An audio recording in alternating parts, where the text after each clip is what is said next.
Hello, everybody. In today's video, I'm going to talk to you about the types of writing. Now, we've already talked a little bit about the rhetorical situation, which involves genre. And in this video, I'm not going to talk about genre, even though that refers to types of writing.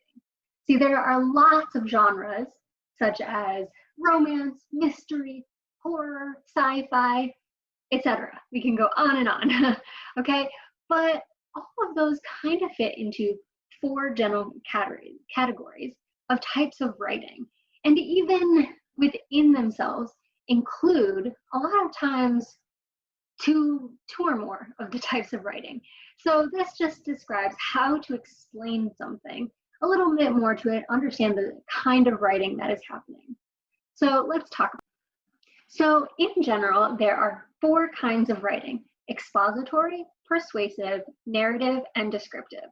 And in this video, I'm going to go over all four of them. So the first type of writing I'm going to talk about is expository writing. And a lot of these, we can take the core root of the word to kind of understand what this is talking about, which is exactly the truth in expository writing, which if you cut off itory, it just becomes expose. So expository writing is exposing something. So in this type of writing, you're going to be explaining a topic using facts, statistics, and examples. And you're going to talk about the subject without giving an opinion. This is a very important part that separates it from a different type of writing that we'll talk about, persuasive writing.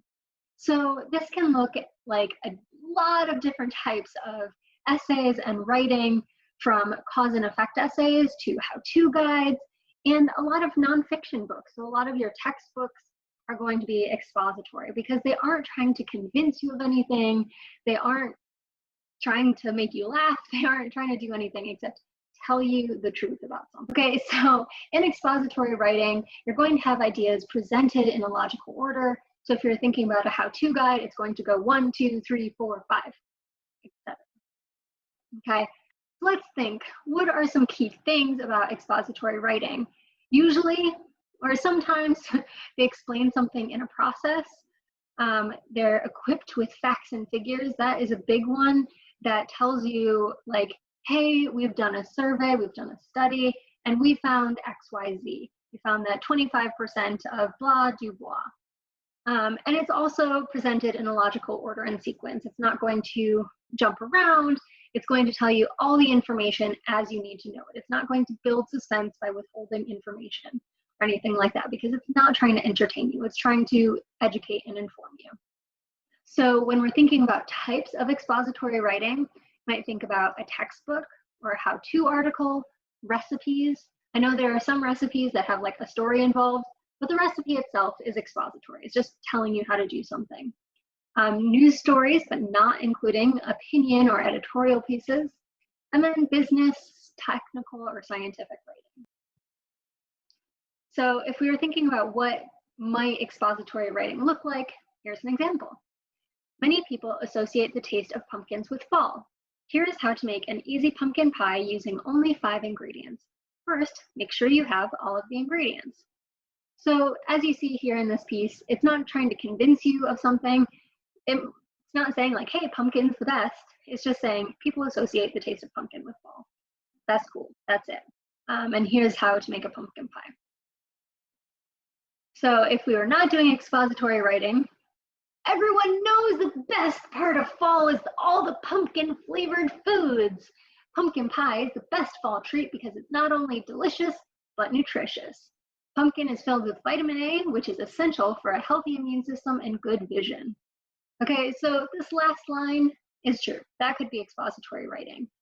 But all these opinion words take it out of expository writing. So it's the best, it's delicious. So people might disagree that it's delicious. Definitely there will be people who disagree about the best part of fall or the best fall treat, etc. So this is not expository. It falls more into persuasive writing. Persuasive writing, as we kind of did with expose, persuasive is trying to persuade you of something. And the main purpose is to persuade or convince you. like expository writing, it will often present facts and statistics, at least if you are going into a more in-depth type of persuasive writing, but it also contains opinions and biases.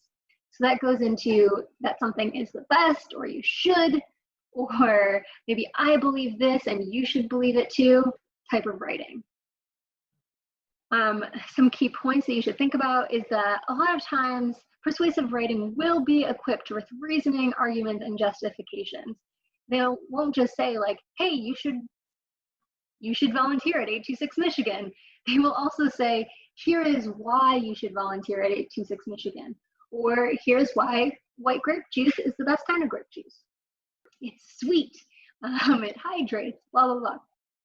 Okay, so in a piece of persuasive writing, the author will take a stand and ask the reader to agree, and often asks the reader to do something afterwards. So maybe they'll ask you to research the topic more, they'll ask you to change your belief, ask you to vote, ask you to do something, anything afterwards.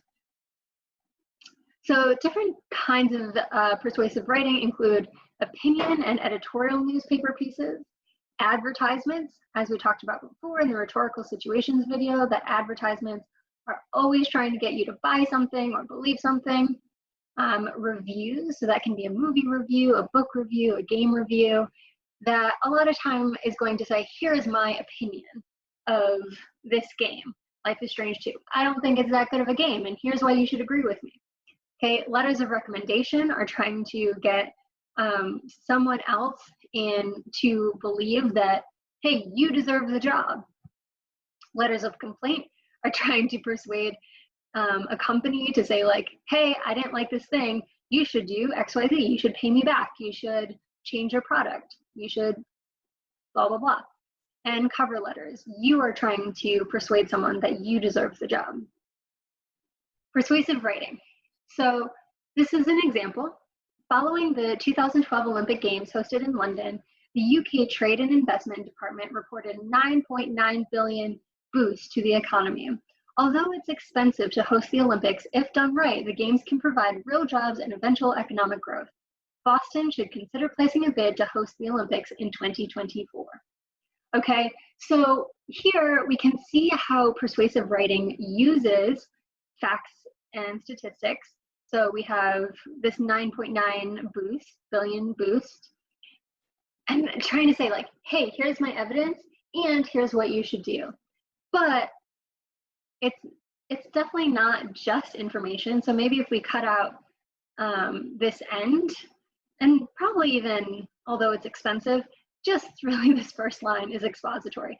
And the rest is kind of moving the reader to believe something, such as if it's done right, the Olympics can do you a lot of good.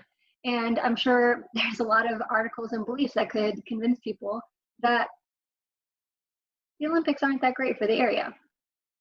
So this kind of goes on the other side of not persuasive writing. According to legend, the Olympics were founded by Hercules. Now almost 100 countries participate in the Games, with over 2 million people attending every 4 years. Therefore, cities from Boston to Hamburg begin considering their bid to host more than 10 years in advance. So in this, there's nothing, this could be written by anybody because it's pretty neutral. There's nothing to disagree with, there's nothing to argue about, it's just here are the facts. So our next type of writing is narrative writing, and as with expository and persuasive writing, you can cut out this end piece. I can't remember what it's called right now. Sometimes my mind goes blank, and that's okay. So narrative writing narrates something. The main purpose in narrative writing is to tell a story. There's usually characters and dialogue, and it follows a general plot line. Some key points include the author telling a story. There, as I said, there's usually characters and dialogue. There's a logical beginning, middle, and end, although in some stories that might be mixed up. So if you're looking at a movie like Memento, or lots of different books where you kind of jump all over the place, and as a reader, you have to piece things together, totally okay. But there is a beginning, middle, and end. There's also going to be actions, motivational events, and disputes that come to a solution. These are kind of, if you want to fit it onto our plot diagram, there's a resolution, a climax, all these things.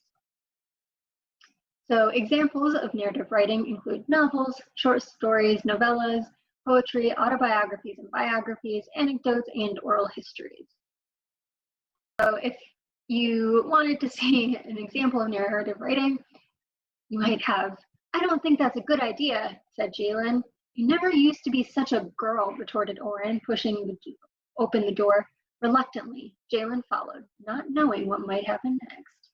Okay, so you kind of can tell here, obviously it's just a segment, but there's something going on. We have a little bit of a suspense, we have something that's happening, we have some dialogue and characters. So that's our story. What is not narrative writing would be this.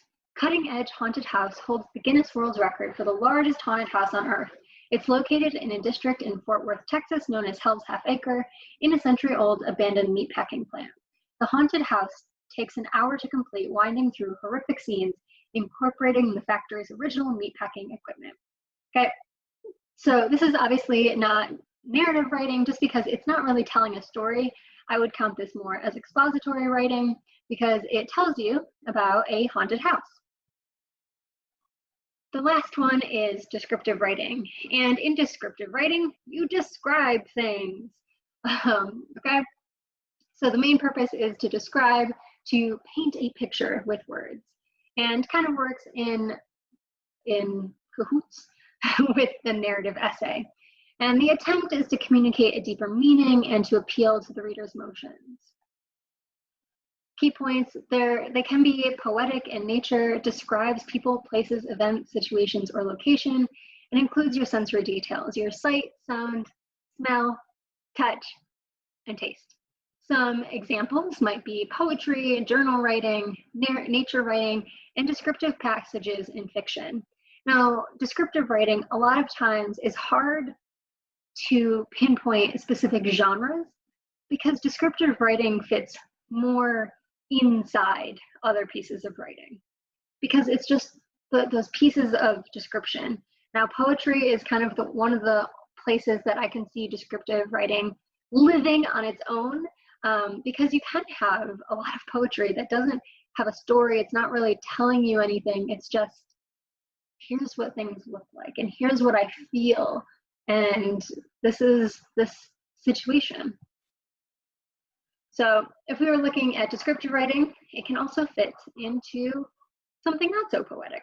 So the iPhone 6 is unexpectedly light. While its screen is larger than previous iPhones, it's thinner and smoother.